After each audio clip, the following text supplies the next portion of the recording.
Hello student, आज का हमारी 9वीं क्लास का हिंदी व्याकरण का सबसे महत्वपूर्ण शीर्षक है समास। सर्वप्रथम यह प्रश्न उठता है कि समास किसे कहते हैं, समास का क्या अर्थ होता है, समास की क्या परिभाषा होती है। तो ये सारे प्रश्नों का उत्तर यदि हमें जानना है तो आज हम समास के माध्यम से जानेंगे। समास का अर्थ होता है किसी बात को संक्षिप्त में कहना, किसी बात को संक्षिप्त में कहना ही समास कहलाता है।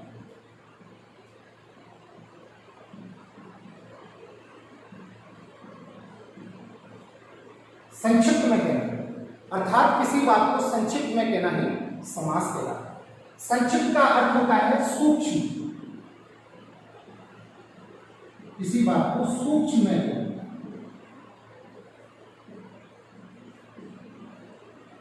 किसी लंबी चौड़ी बात को जब हम सूक्ष्म कहते हैं तो उसे समास कहते हैं।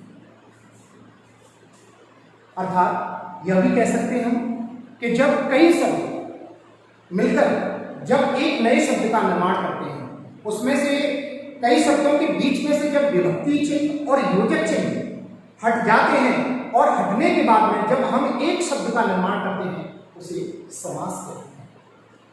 समास की विशेषताएं हैं। समास एक महान पुरुष है और उसकी कुछ न कुछ तो विशेषता होनी ही। तो समास की विशेषताओं के बारे में हम जानते हैं। समास की विशेषताएं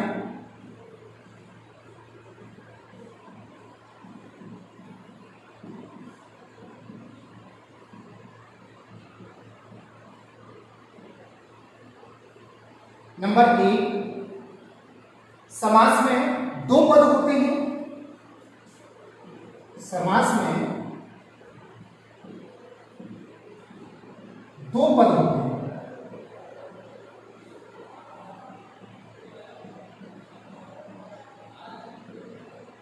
कितने होते हैं प्यारे बच्चों? समास में दो पद होते हैं। दो पद में पहला पद, पहले पद को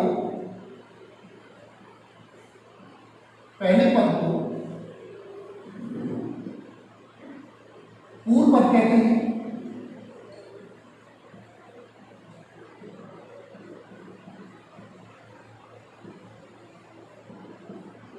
और दूसरे पद को अर्थात बाद वाले पद को दूसरे पद या बाद वाले पद को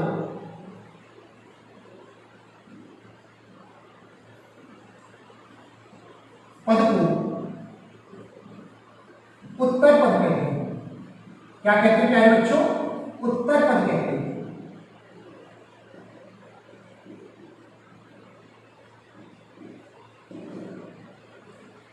पहले पद को पूर्व पद कहते हैं और दूसरे पद बाद वाले पद को उत्तर पद कहते हैं। एक उदाहरण के माध्यम से मैं आपको समझाना चाहूंगा।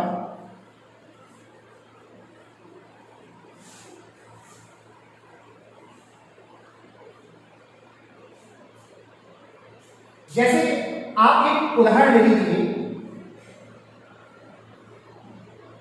पूर्व पद उत्तर पद,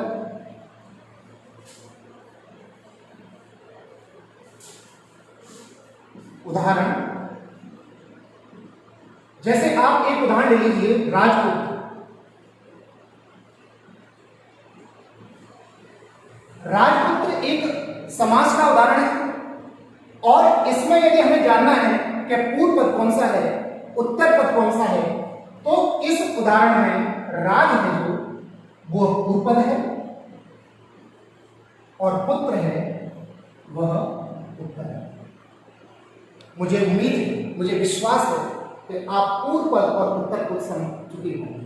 एक दूसरा उदाहरण ले लीजिए आप, रसोई घर। रसोई घर, तो पूर्व रसोई घर, इस उदाहरण में रसोई पूर्व पद है और घर है उत्तर पद। मुझे विश्वास है कि आप समझ गए होंगे। अब मैं विशेषता की तरफ जाता हूं।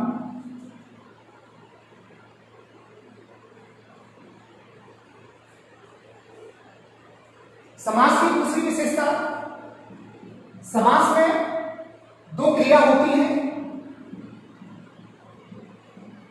समास में दो क्रियाएं होती हैं। पहली क्रिया जो है वो समास होता है,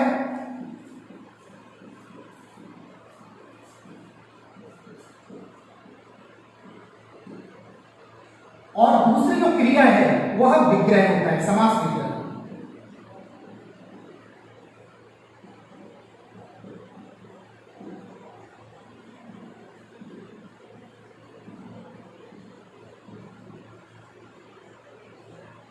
इस चीज को भी मैं उदाहरण के माध्यम से आपको समझाना चाहूंगा। एक उदाहरण ले लीजिए आप, जैसे गगनचुंबी। गगनचुंबी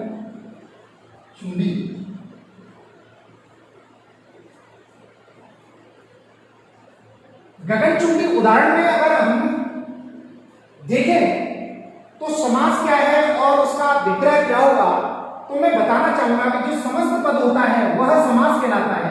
यह समास है।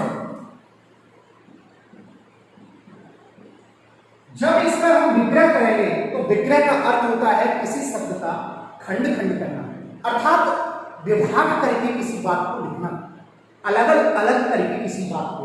जब हम इसका समास विग्रह गगनचुंबी का जब हम समास विग्रह करेंगे तो समास विग्रह में निकल जाएगा गगन को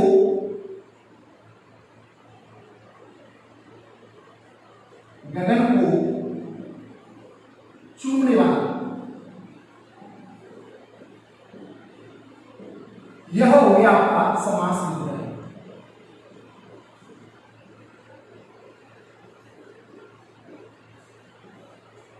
आई होप, मुझे उम्मीद है कि आप समझ गए होंगे दूसरी विशेषता के बारे में। अब मैं आपको तीसरी विशेषता के बारे में बताने जा रहा हूं।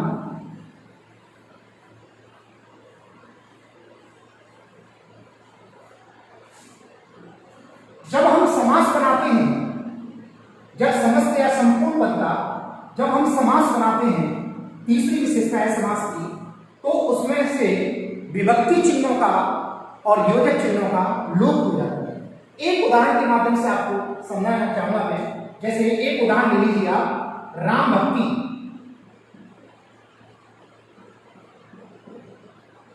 ये हो गया समास, और जब विग्रह हम करेंगे तो इस राम भक्ति का विग्रह होगा राम की भक्ति, राम के लिए भक्ति।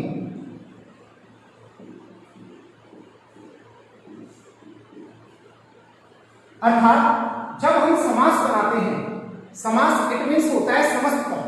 तो जब समास बनाते हैं तो समास बनाते समय हमें, मैंने जैसा कि बताया था आपको कि उसमें जब हम समास बनाते हैं तो समास बनाते समय विभक्ति चिन्हों का लोप हो जाता है। तो इसमें विभक्ति चिन्ह के लिए का लोप हो जाएगा। तो के लिए का जब लोप होगा तो क्या बन जाएगा, राम भक्ति। तो समास बनाते समय हम क्या करते हैं, विभक्ति चिन्हों का लोप करते हैं। यह समास की इतनी ये विशेषताएं हैं। इसके अलावा और भी ऐसी विशेषताएं हैं, उनको हम पढ़ते रहेंगे समय समय पर। और इसके बाद में हम समास के भेदों के बारे में पढ़ने जा रहे हैं। समास के कुछ भेद भी होते हैं। समास रूपी एक महान पुरुष है जिसको 6 पुत्रों की प्राप्ति हुई। पहले पुत्र का नाम था अव्ययीभाव,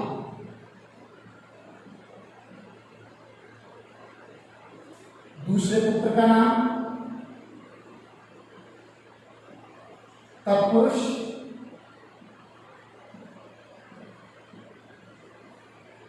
तीसरे पुत्र का नाम कर्मधारय,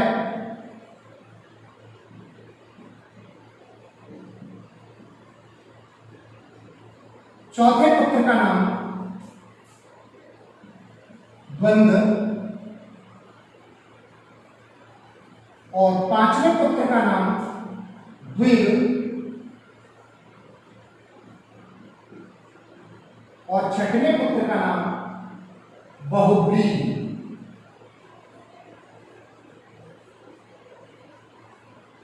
इस प्रकार समास रूपी पिता के समास रूपी महान पुरुष के 6 पुत्र हुए, जिसमें पहले पुत्र का नाम है अव्ययीभाव। भाई पिता का नाम तो साथ में जुड़ेगा तो आप पिता का नाम जोड़ सकते हो साथ में, अव्ययीभाव समास। दूसरे पुत्र का नाम तत्पुरुष समास, तीसरे पुत्र का नाम कर्मधारय समास, चौथे पुत्र का नाम द्वंद्व समास, पांचवें पुत्र का नाम द्विग समास और छठवें पुत्र का नाम बहुव्रीहि समास। ये सब आपने देख लिया कि समास रूपी महान पुरुष के 6 पुत्र हुए, उनके क्रमशः आपने नाम भी देख लिए। अब इनकी विशेषताओं के बारे में जानेंगे कि अव्ययीभाव समास की क्या विशेषता, पिता के गुण आए हैं कि नहीं बच्चों में। तो इस चीज को जानने के लिए हम देखेंगे कि अव्ययीभाव समास की क्या विशेषता है। तो अव्ययीभाव समास को समझने के लिए, अव्ययीभाव को समझने के लिए जानना होगा इसमें अव्यय। मेन हमारा पॉइंट है इसमें अव्यय। ये अव्यय क्या होता है? इस अव्यय शब्द का जो अर्थ है वह इसी में छुपा हुआ है। अ का अर्थ होता है नहीं और व्यय का अर्थ होता है परिवर्तन।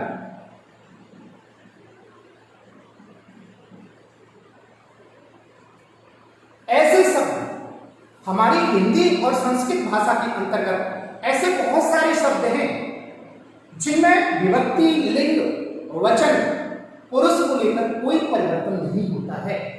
वे केवल शब्द के चमत्कार को बढ़ाने के लिए आते हैं, शब्द में तरोताजापन लाने के लिए, शब्द को प्रफुल्लित करने के लिए, खूबसूरत बनाने के लिए उनका प्रयोग किया जाता है।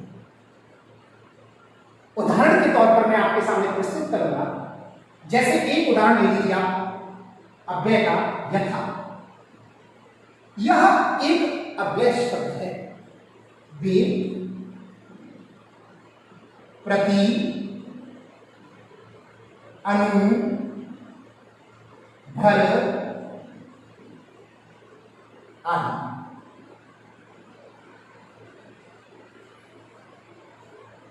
अब आप, मुझे विश्वास है कि आप इसको समझ गए होंगे कि अव्यय क्या होता है। अब अव्यय समझ लीजिए हमने अच्छे से। अब हम समझेंगे कि इसका अव्ययीभाव के अंतर्गत क्या प्रयोग है। तो मैं बताना चाहूंगा इसकी डेफिनेशन जो छुपी है इसी अव्ययीभाव शब्द में छुपी हुई है।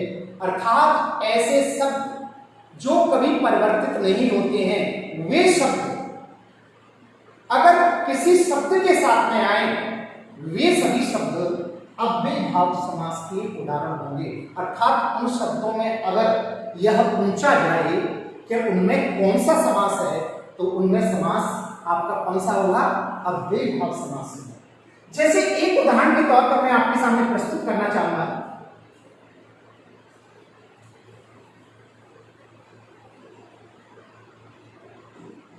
यथाशक्ति, यथाशक्ति।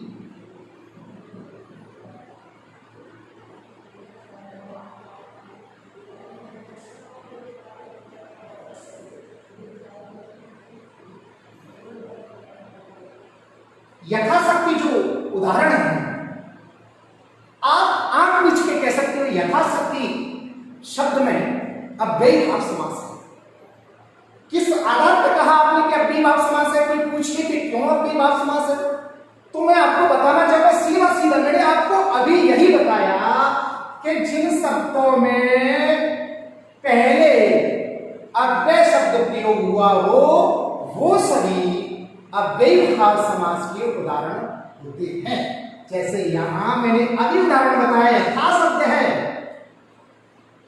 और शक्ति से पहले यथा आ गया, जैसा कि मैंने कहा था कि किसी भी शब्द से पहले यदि अव्यय शब्द प्रयोग हुए हों तो वो सभी उदाहरण आपके किस समास के होंगे?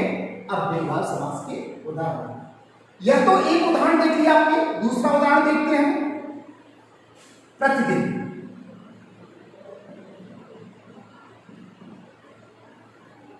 यह प्रतिदिन जो शब्द है आप इसमें भी बता सकते हैं, जैसा कि मैंने नेम बताया आपको, एक टिक बताई है इसको समझने की। एक मैंने आपको एक जादू की छड़ी मैंने दी है कि कुछ भी नहीं, शब्द के पहले देखो, इस शब्द में भी प्रति जो शब्द है वह अव्यय शब्द है। और मैंने कहा भी था कि जिन शब्दों में पहले अव्यय प्रयोग हुआ हो वे सभी उदाहरण अव्ययीभाव समास के होंगे।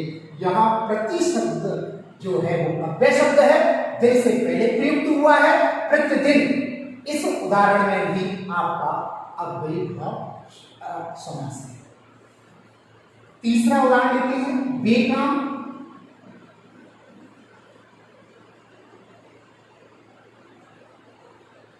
अब इस उदाहरण में भी आपको कभी भी किसी भी परीक्षा में आने, मान लीजिए आपकी में आपसे पूछने लग जाएगा कि बेकाम शब्द में कौन सा समास है, और 4 ऑप्शन दे दिए आपके सामने। पहला ऑप्शन दे दिया तत्पुरुष समास, दूसरा ऑप्शन दे दिया बहुब्रीहि समास, तीसरा ऑप्शन दे दिया द्विग समास, चौथा ऑप्शन दे दिया आपके सामने अव्ययीभाव समास। तो आप बता पाएंगे कि कौन सा समास है? यस, आप आंख बीच के बता सकते हो कि इस शब्द में भी अव्ययीभाव समास है। क्यों? नेम के मुताबिक, नेम के अनुसार इसमें भी बे आया है, और बे शब्द क्या है? अव्यय शब्द है। तो इस कारण से इस उदाहरण में भी आपका अव्ययीभाव समास है। और ये समास के उदाहरण हो गए अव्ययीभाव समास के। अब हम तत्पुरुष के अंतर्गत चलते हैं। तत्पुरुष, इसमें भी इसका अर्थ छुपा हुआ है। तत्पुरुष, तत् प्लस पुरुष। तत्पुरुष में 2 शब्द हैं। तत् का अर्थ होता है उसका,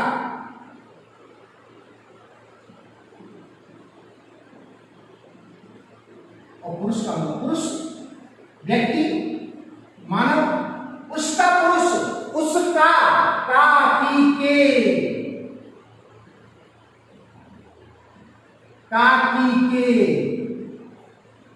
प्यारे छात्रों बताइए, काकी के कहां आते हैं? तो मैं आपको बताना चाहूंगा प्यारे छात्रों, काकी के कारकों में आते हैं। जैसा कि आपने पूर्व वाली कक्षाओं में कारक पढ़े हैं, जिनके बारे में हम जानते हैं कि हिंदी के अनुसार जो कारक होते हैं वो 8 कारक होते हैं, जिसमें पहला आपका कर्ता ने कर्म को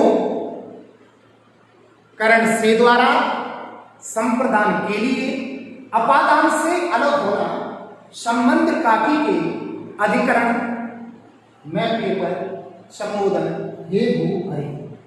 तो जिस समास के अंतर्गत कारक चिन्ह आए उस समास को तत्पुरुष समास कहते हैं। कौन सा समास कहते हैं प्यारे बच्चों बताइए आप? उसको तत्पुरुष समास कहते हैं। किस समास को? जिस समास के अंतर्गत का, की, के, मैं, पर, को, के लिए वगैरह वगैरह आए तो उस समास को हम तत्पुरुष समास कहते हैं। अर्थात कारक चिन्ह का बोध कराने वाले समास को तत्पुरुष समास कहते हैं। इस आधार पर कारकों की संख्या वैसे तो 8 होती है, पर यहां जो प्रयोग हुआ है व्याकरण की दृष्टि से, यहां 6 कारकों का प्रयोग हुआ है। इस प्रकार तत्पुरुष के भी आपके कितने भेद हो जाते हैं? 6। पहला भेद कर्म तत्पुरुष,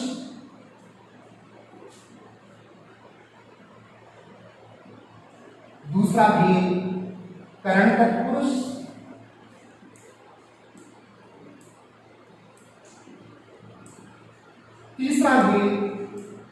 संप्रदान तत्पुरुष,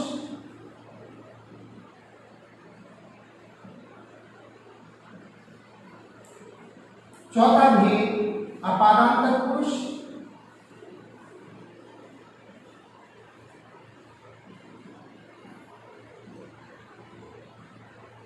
पांचवा भेद संबंध तत्पुरुष,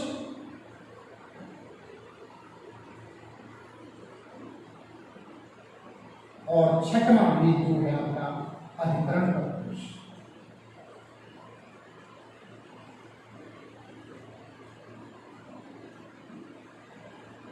ये आपके 6 भेद होते हैं तत्पुरुष समास के कार्यक्रम के आधार पर। कर्म तत्पुरुष पहला भेद, दूसरा भेद करण तत्पुरुष, तीसरा भेद संप्रदान तत्पुरुष, चौथा भेद आपका अपादान तत्पुरुष, पांचवा भेद संबंध तत्पुरुष और छठवां भेद आपका अधिकरण तत्पुरुष। अब हम जानेंगे कि किस उदाहरण में कर्म तत्पुरुष है, किस उदाहरण में करण तत्पुरुष है, और किस उदाहरण में संप्रदान तत्पुरुष है, और किस उदाहरण में अपादान तत्पुरुष है, किस उदाहरण में संबंध तत्पुरुष है, और किस उदाहरण में अधिकरण तत्पुरुष। सीधी सीधी पहचान है। कर्म का चिन्ह क्या है? हो। करण का चिन्ह क्या है? से द्वारा। संप्रदान का चिन्ह क्या है? के लिए।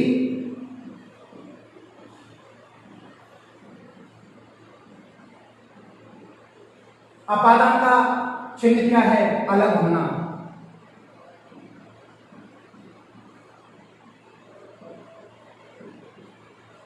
और संबंध तत्पुरुष का अर्थात संबंध का चिन्ह है आपका का की के। और अधिकरण का चिन्ह है मैं पर। दो चिन्ह है इसके। इस आधार पर तत्पुरुष समास 6 प्रकार का हो जाता है। अब कैसे पहचाने कि हम कहाँ तत्पुरुष समास है और कहाँ करण तत्पुरुष? हालांकि बड़ी परीक्षाएं जो होती हैं उनमें ये नहीं पूछा जाता है कि कर्म कौन सा है, करण कौन सा है, पर कभी कभी पूछ लिया जाता है। आप इनमें से कौन सा भी आए तो वो तत्पुरुष में ही आएगा।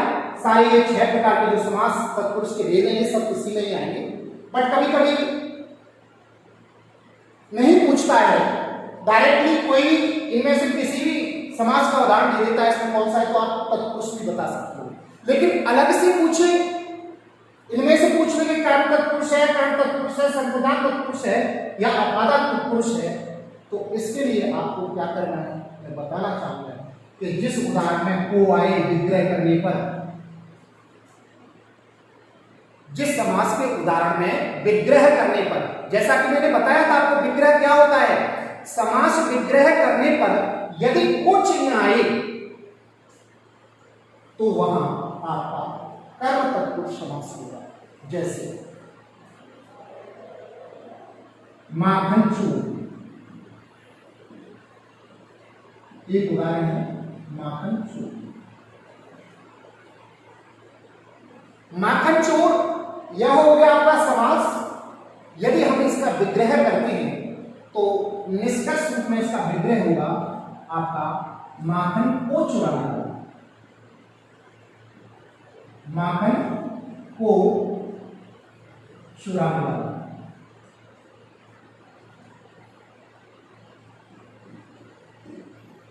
जैसा कि मैंने आपको बताया था कि जिन उदाहरणों में विग्रह करने पर को चिन्ह आए वहां कर्म तत्पुरुष समास होता है, क्योंकि को चिन्ह जो है वो कर्म कारक का चिन्ह है।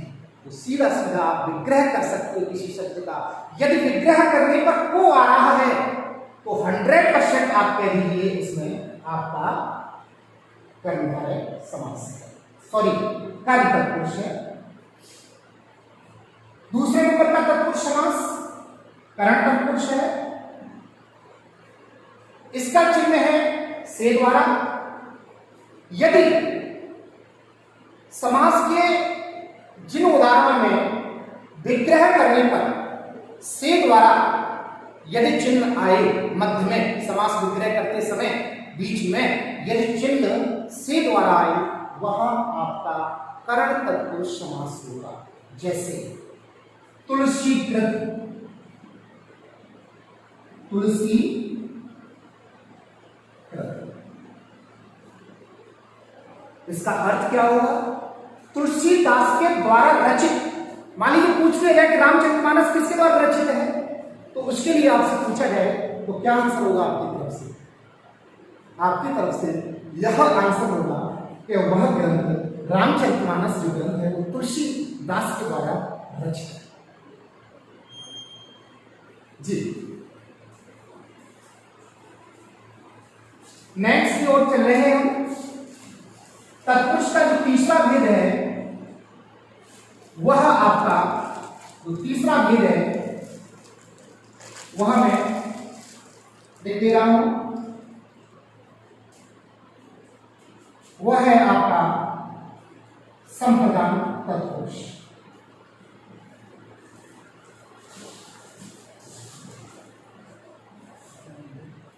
संप्रदान तत्पुरुष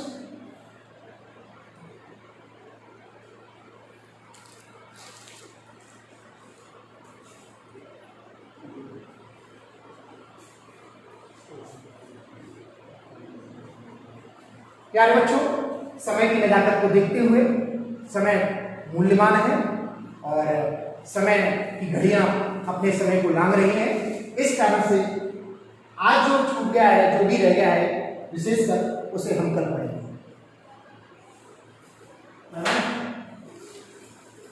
आइए